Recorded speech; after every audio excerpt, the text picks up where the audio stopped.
ओम शांति। आज 3 नवंबर 2025। बाबा कहते हैं, मीठे बच्चे, बाप आए हैं वाइफलेस दुनिया बनाने, तुम्हारे कैरेक्टर सुधारने।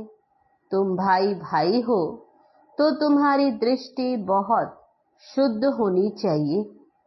प्रश्न है, तुम बच्चे बेफिक्र बादशाह हो, फिर भी तुम्हें एक मूल फिक्रात अवश्य होनी चाहिए। कौन सी? उत्तर है, हम पतित से पावन कैसे बने, ये है मूल फिक्रात। ऐसा ना हो बाप का बनकर फिर बाप के आगे सजाएं खानी पड़े। सजाओं से छूटने की फिक्रात रहे, नहीं तो उस समय बहुत लज्जा आएगी। बाकी तुम बेपरवाह बादशाह हो, सबको बाप का परिचय देना है। कोई समझता है तो बेहद का मालिक बनता, नहीं समझता है तो उसकी तकदीर। तुम्हें परवाह नहीं। ओम शांति। रूहानी बाप जिसका नाम शिव है, वह बैठ अपने बच्चों को समझाते हैं। रूहानी बाप सभी का एक ही है। पहले पहले ये बात समझानी है तो फिर आगे समझना सहज होगा।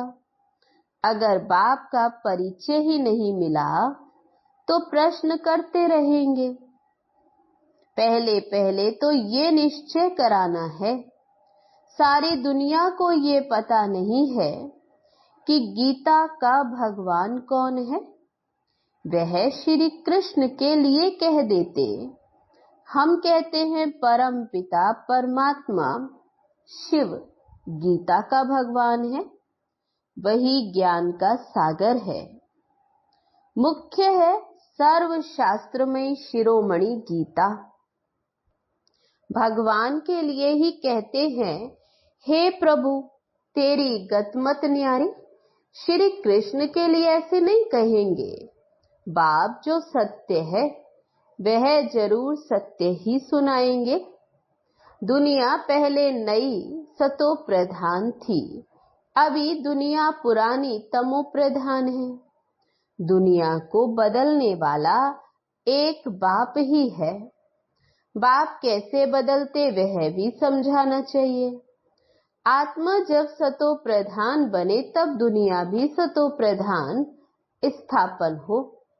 पहले पहले तुम बच्चों को अंतर्मुख होना है, जास्ती टिक टिक नहीं करनी। अंदर घुसते हैं तो बहुत चित्र देख पूछते ही रहते।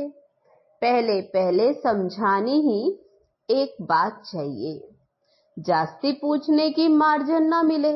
बोलो, पहले तो एक बात पर निश्चय करो, फिर आगे समझाएं। फिर तुम 84 जन्मों के चक्र पर ले आ सकते हो। बाप कहते हैं, मैं बहुत जन्मों के अंत में प्रवेश करता हूँ। इनको ही बाप कहते, तुम अपने जन्मों को नहीं जानते हो।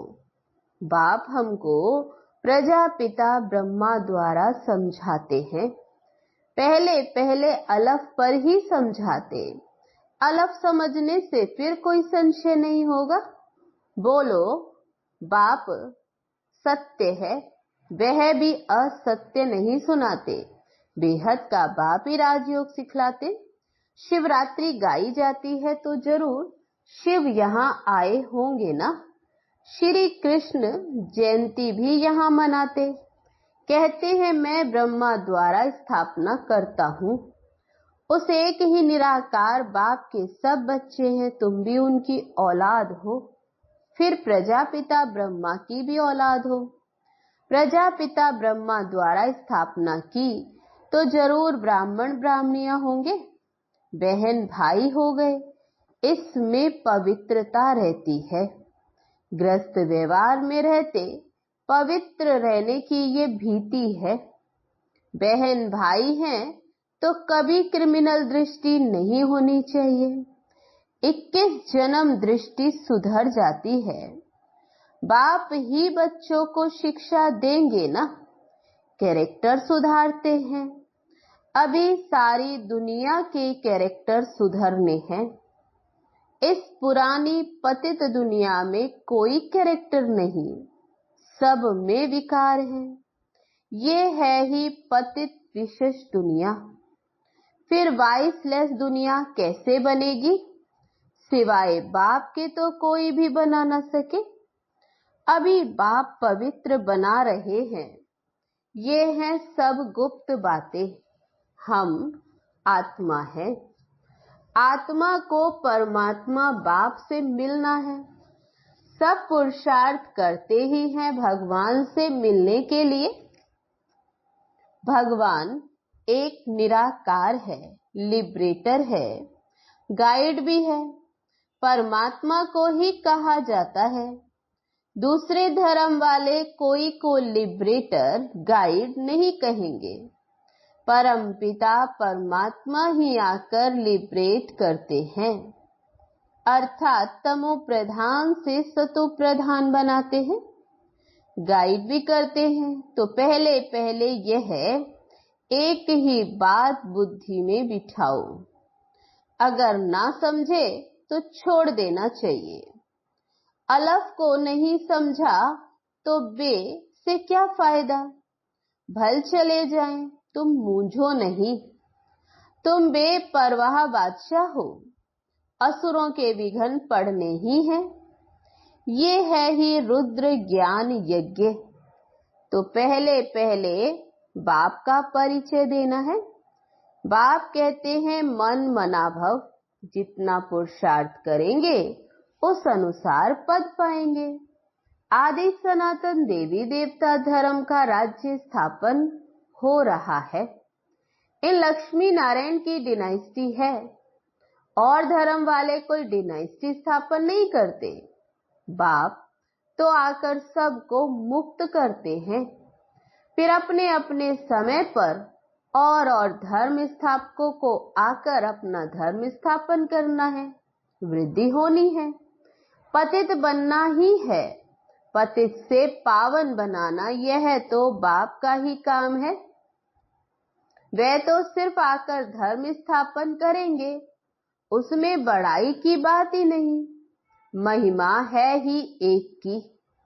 वह तो क्राइस्ट के पिछाड़ी कितना करते, उनको भी ये समझाया जाए। लिबरेटर गाइड तो गॉड फादर ही है। उनके पिछाड़ी क्रिश्चियन धर्म की आत्माएं आती रहती हैं, नीचे उतरती रहती हैं। दुख से छुड़ाने वाला तो एक ही बाप है। बाबा कहते सब पॉइंट बुद्धि में अच्छी रीति धारण करनी है। एक गॉड को ही मर्सीफुल कहा जाता। एक भी मनुष्य किसी पर मर्सी नहीं करते। मर्सी होती है बेहद की। एक बाप ही सब पर रहम करते हैं। सतयुग में सब सुख शांति में रहते, दुख की कोई बात ही नहीं। बच्चे एक बात अलफ पर किसको निश्चय कराते नहीं? बाबा कहते एक बाप पर निश्चय कराते नहीं और बातों में चले जाते और फिर कहते गला ही खराब हो गया। पहले पहले बाप का परिचय देना है। तुम और बातों में जाओ ही नहीं। बोलो बाप तो सत्य बोलेंगे ना। हम बीके को बाप ही सुनाते हैं। ये चित्र सब उसने बनवाए हैं, इसमें संशय नहीं लाना चाहिए। संशय बुद्धि विनशंति। पहले तुम अपने को आत्मा समझ बाप को याद करो तो विकर्म विनाश होंगे और कोई उपाय नहीं। पतित पावन तो एक ही है ना। बाप कहते हैं देह के सब संबंध छोड़ मामेकम याद करो। बाप जिसमें प्रवेश करते उनको भी फिर पुरुषार्थ कर सतो प्रधान बनना है। बनेंगे पुरुषार्थ से। फिर ब्रह्मा और विष्णु का कनेक्शन भी बताते हैं। बाप तुम ब्राह्मणों को राज योग सिखलाते हैं तो तुम विष्णुपुरी के मालिक बनते हो। फिर तुम ही 84 जन्म ले अंत में शूद्र बनते हो। फिर बाप आकर शूद्र से ब्राह्मण बनाते। ऐसे और कोई बता न सके। बाबा कहते पहली पहली बात है बाप का परिचय देना। बाप कहते हैं मुझे ही पतितों को पावन बनाने यहाँ आना पड़ता है। ऐसे नहीं कि ऊपर से प्रेरणा देता हूँ। इनका ही नाम है भागीरथ, तो जरूर इनमें ही प्रवेश करेंगे। ये है भी बहुत जन्मों के अंत का जन्म। फिर सतो प्रधान बनते, उसके लिए बाबा युक्ति बताते हैं कि अपने को आत्मा समझ मामेकम याद करो। मैं ही सर्वशक्तिमान हूँ। मुझे याद करने से तुम्हारे में शक्ति आएगी। तुम विश्व के मालिक बनेंगे। ये लक्ष्मी नारायण का वर्षा इन्हों को बाप से मिला। कैसे मिला वे समझाते हैं। प्रदर्शनी, म्यूजियम आदि में भी तुम कह दो कि पहले एक बात को समझो और फिर और बातों में जाना। ये बहुत जरूरी है समझना, नहीं तो तुम दुख से छूट नहीं सकेंगे। पहले जब तक निश्चय नहीं किया है तो तुम कुछ भी समझ नहीं सकेंगे। इस समय है ही भ्रष्टाचारी दुनिया। देवी देवताओं की दुनिया श्रेष्ठाचारी थी। ऐसे ऐसे समझाना है।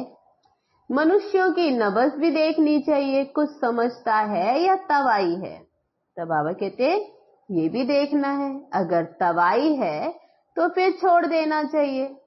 टाइम वेस्ट नहीं करना चाहिए। चात्रक पात्र को परखने की भी बुद्धि चाहिए। जो समझने वाला होगा उनका चेहरा ही बदल जाएगा। पहले पहले तो खुशी की बात देनी है। बेहद के बाप से बेहद का वर्षा मिलता है ना। बाप जानते हैं याद की यात्रा में बच्चे बहुत ढीले हैं।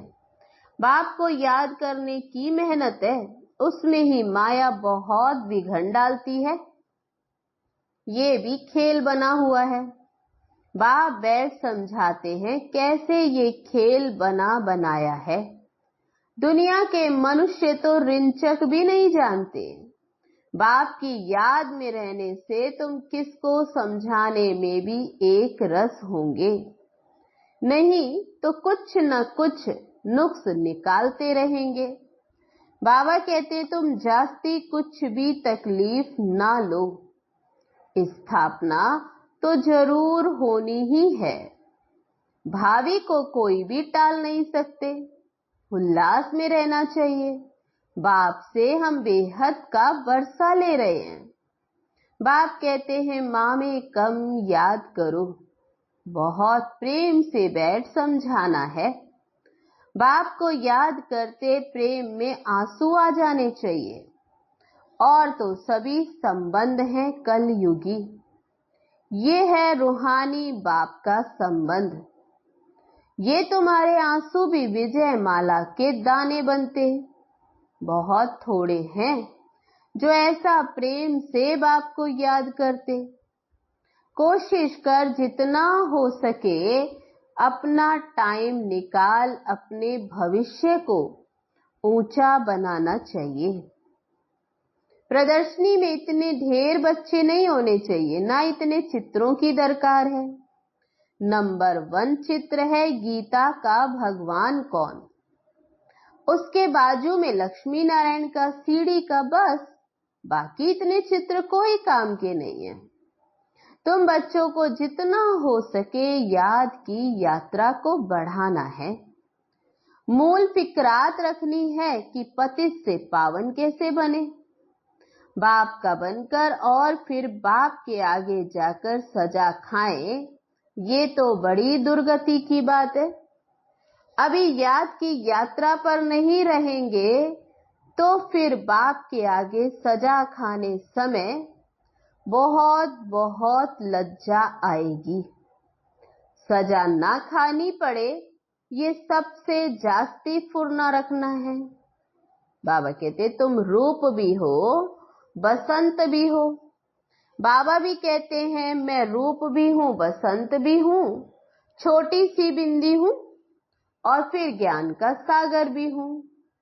तुम्हारी आत्मा में सारा ज्ञान भरते हैं।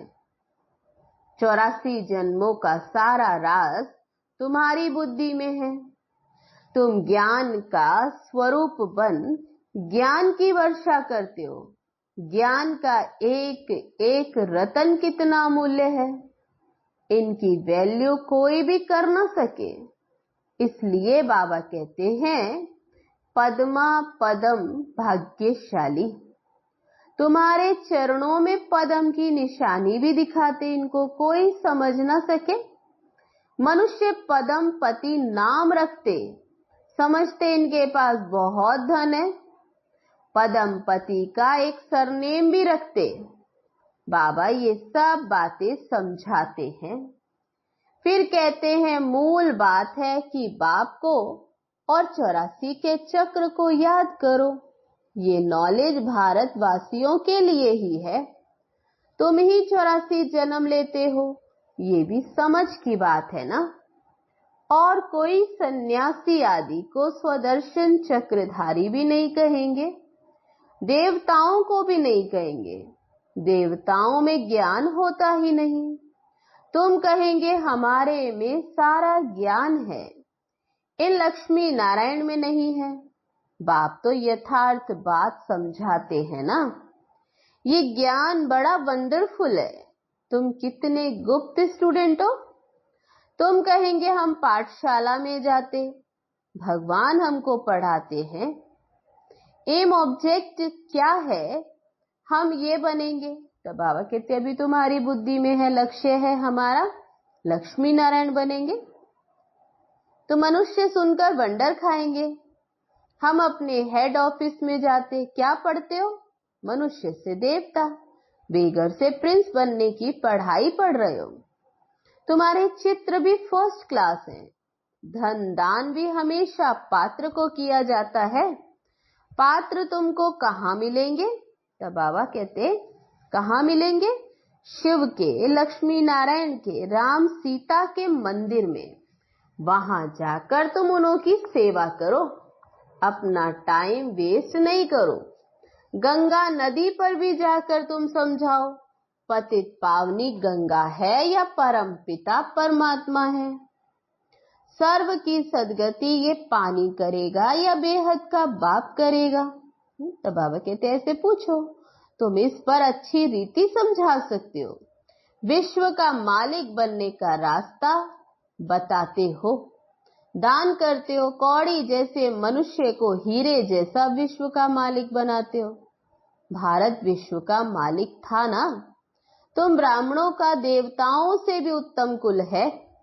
ये बाबा तो समझते हैं मैं बाप का एक ही सिकील अदा बच्चा हूं। बाबा ने हमारा ये शरीर लॉन पर लिया है। तुम्हारे सिवाय और कोई भी ये बातें समझ न सके। बाबा की हमारे पर सवारी की हुई है। हमने बाबा को कूले पर बिठाया है, अर्थात शरीर दिया है कि सर्विस करो। उनका एवजा फिर वे कितना देते, जो हमको सबसे ऊंच कंधे पर बिठाते, नंबर 1 ले जाते हैं। बाप को बच्चे प्यारे लगते हैं तो उनको कंधे पर चढ़ाते हैं ना। माँ बच्चे को सिर्फ गोद तक लेती है और बाप तो कंधे पर चढ़ाते। पाठशाला को कभी कल्पना नहीं कहा जाता। तो बाबा कहते पाठशाला है, स्कूल में हिस्ट्री ज्योग्राफी पढ़ते हैं तो क्या वह कल्पना हुई। ये भी वर्ल्ड की हिस्ट्री ज्योग्राफी है ना। अच्छा, मीठे मीठे सिखी लदे बच्चों प्रति माता पिता बाप दादा का याद प्यार और गुड मॉर्निंग। रूहानी बाप की रूहानी बच्चों को नमस्ते। हम रूहानी बच्चों की रूहानी बाप दादा को नमस्ते नमस्ते। ओम शांति। अब है धारणा के लिए मुख्य सार। पहली पॉइंट, बहुत प्रेम से बैठकर रूहानी बाप को याद करना है। याद में प्रेम के आंसू आ जाएं तो वह आंसू विजय माला का दाना बन जाएंगे। अपना समय भविष्य प्रारब्ध बनाने में सफल करना है।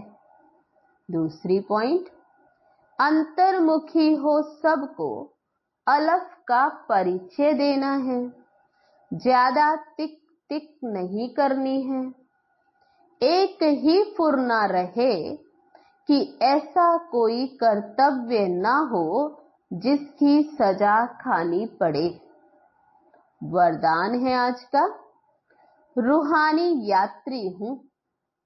इस स्मृति से सदा उपराम, न्यारे और निर्मोही भव।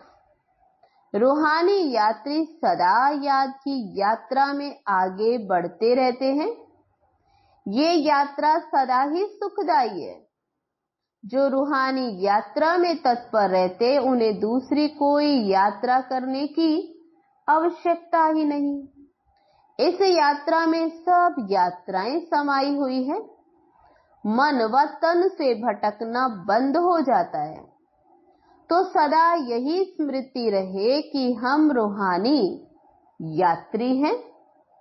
यात्री का किसी में भी मोह नहीं होता। उन्हें सहज ही उपराम, न्यारे व निर्मोही बनने का वरदान मिल जाता है। स्लोगन है आज का, सदा वाह बाबा, वाह तकदीर और वह मीठा परिवार, यही गीत गाते रहो। अब है आज के लिए अव्यक्त इशारा। अशरीरी व विदेही स्थिति का अभ्यास बढ़ाओ। जैसे बाप को सर्व स्वरूपों से व सर्व संबंधों से जानना आवश्यक है, ऐसे ही बाप द्वारा स्वयं को भी जानना आवश्यक है। जानना अर्थात मानना। मैं जो हूं, जैसा हूं, ऐसे मानकर चलेंगे तो देह में विदेही, व्यक्त में होते अव्यक्त, चलते फिरते फरिश्ता व कर्म करते हुए कर्मातीत स्थिति